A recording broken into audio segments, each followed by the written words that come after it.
audiencia considerable, digamos, que vale la pena sostener ese blog. Ahora, ¿qué le pasa a las audiencias que no interactúan con ese blog? Hay un espacio para comentar, para que todos y cada uno de los lectores del Universal puedan, los lectores por lo menos de ese blog, pueden interactuar con el periodista, en este caso con la periodista que es Elena Entrada, que es una periodista que vive en Los Ángeles y que escribe desde allá sobre migraciones mexicanas. Para poder establecer cuál era el porcentaje de comentarios en cada uno de los posts, tuve que llegar al tercer decimal, al 0.001%, para llegar a considerar cuál era la participación. Y entonces ahí llego a una primera clave de análisis, es decir, así como en los 80 creíamos que habíamos llegado, digamos, después de haber denunciado sistemáticamente a los medios y haberlos considerados omnipotentes, y con la capacidad de manipularlos ideológicamente, etc.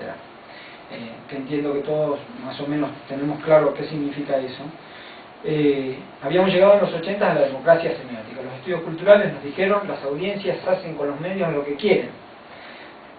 Luego de un periodo de cierta efusividad y ensalzamiento de las audiencias, con estudios concretos nos dimos cuenta que no siempre las audiencias están decodificando, resignificando, oponiéndose a lo que dicen los medios.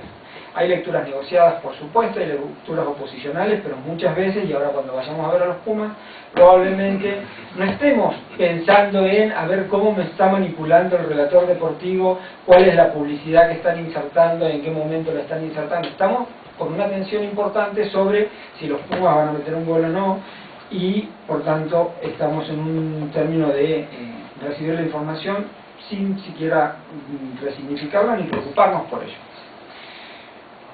Desde aquí, insisto, una tercera etapa de esta reconceptualización de las audiencias, o para repensar las audiencias, tiene que ver con la posibilidad de ser productores.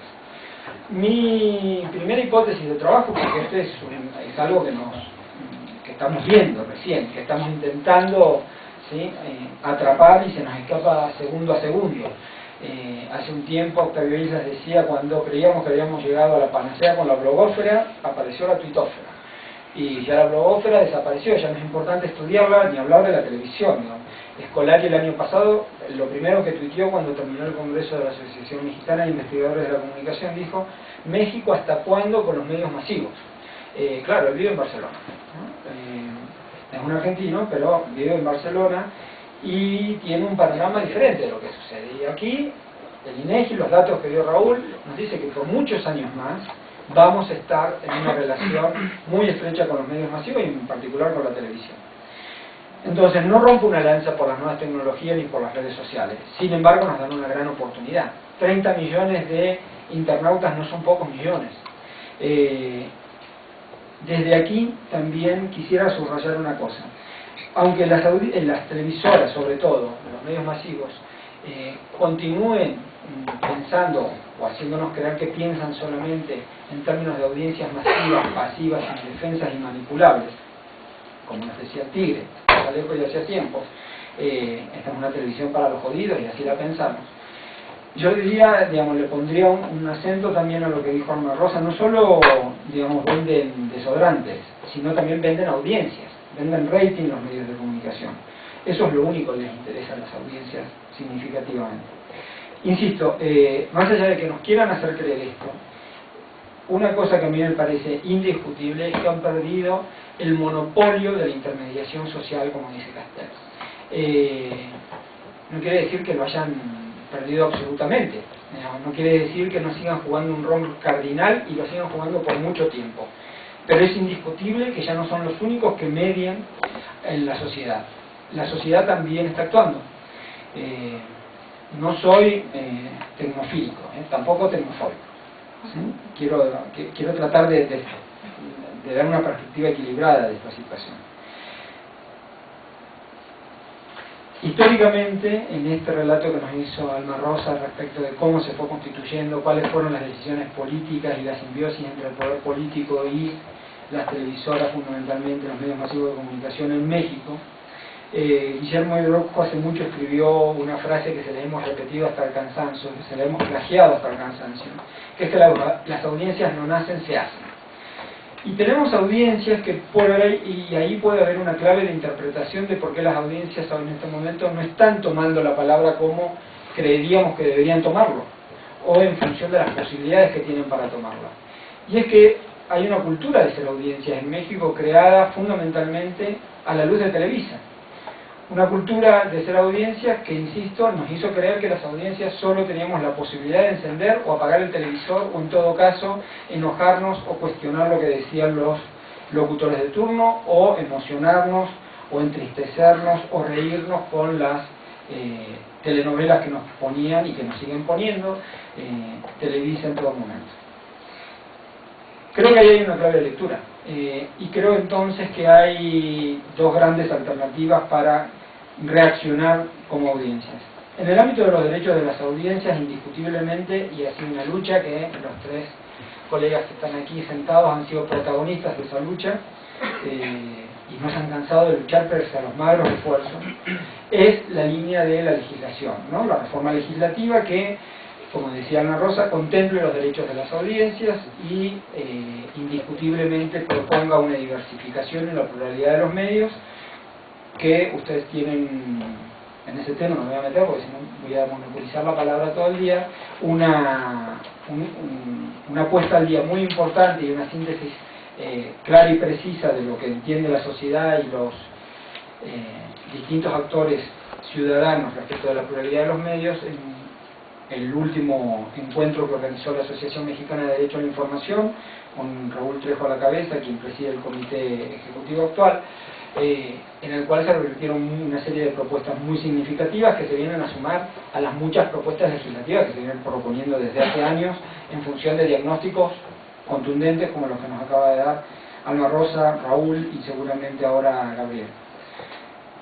La otra alternativa desde las audiencias históricamente, que es un poco lo que a mí me toca trabajar, ha sido la alfabetización para los medios. Cuando a lo largo de muchas décadas no hemos logrado alfabetizar para la televisión, no hablemos para la radio, para la prensa escrita, sino para la televisión. Han sido programas siempre muy precarios, experiencias muy coyunturales. La SEP se ha encargado de no incorporar a sus programas de estudio cuando entendimos que la masmediación de las sociedades contemporáneas era central. No se han incorporado. La televisión nació con el signo de ser mala y para la educación es mala. Y no hemos nosotros logrado desde la academia decir que no es solo mala, que tiene otras dimensiones y otras posibilidades. Ahora además le tenemos que sumar la alfabetización para digamos, las nuevas herramientas digitales. Eso nos plantea un gran desafío. Insisto, por supuesto que debemos exigir del Estado la democratización del acceso a las nuevas tecnologías, la democratización del acceso a las computadoras, a Internet, a la telefonía. De eso se va a encargar ahora Gabriel Sosa Plata. Pero además de eso nosotros tenemos que encargarnos de alfabetizar. Digamos, sin destrezas y habilidades generadas para con esas nuevas tecnologías, sucede lo que sucede con Enciclomedia. Digamos, ¿no? Instalamos pantallas donde no hay electricidad. Entonces, podemos generar políticas públicas muy equivocadas en función de objetivos válidos. Desde ahí creo que tenemos mucho que hacer y por tanto las audiencias tienen mucho que decir. Creo, por último, en esta pérdida, insisto, que creo que es lo más significativo del monopolio de la intermediación social, que hay que reflotar una idea que en su momento ECO lo propuso para la dimensión de la resignificación en el ámbito de la semiología, ¿no? Que era una metáfora que él planteaba, y en estos tiempos de violencia en México, donde por supuesto que las urgencias son otras y no son los medios necesariamente, aunque los medios están ahí como parte del problema o parte de la solución, él hablaba de que estábamos en un momento de transitar hacia una guerrilla semiológica. Pues yo creo que estamos en un momento donde debemos tomar la palabra, no las balas, para exigir un mayor equilibrio desde los medios de comunicación y, como decía también en el Congreso de la MIC hace unas par de semanas en Pachuca, Germán Rey, un investigador colombiano experto en violencia y comunicación, señalaba que estamos en un momento de la autorregulación 2.0. Cuando no hemos llegado tampoco a tener defensores, excepto casos excepcionales, como desde hace muy poco tiempo en el Canal 22 y ahora después del conflicto de Carmen Aristegui,